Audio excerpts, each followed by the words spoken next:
विगत र वर्तमान बदलियो समय होइन बदलिए म रह्यो याद तर रहिन म एक त्यो विकराल समयको सुन्दर याद अनि अनि आज समय पनि विकराल वर्तमान झनै विकराल भूतमा वर्तमानबाट भाग्न चाँडै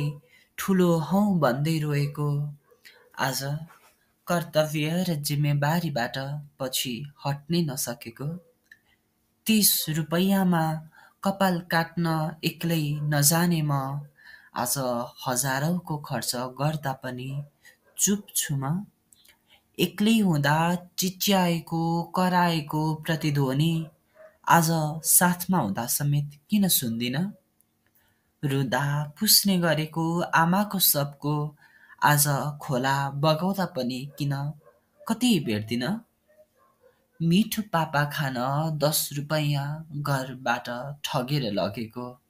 आज हजारौँ तिर्दा पनि त्यो मिठास किन कतै भेट्दिन जङ्गलमा आमा बाको साथ साथी गएर घाँसको स्याउलामा निद्रा पुर्याएको म आज पलङमा सुत्दा पनि किन छटपटाउँछु म नबाँचेको भूत गत लाग्दो वर्तमान कसरी पाइन्छ भविष्यमा सम्मान गर्दैछु सङ्घर्ष खोज्नलाई आफ्नै प्रतिछाया प्रतिध्वनि अनि सुन्दर प्रतिबिम्ब धन्यवाद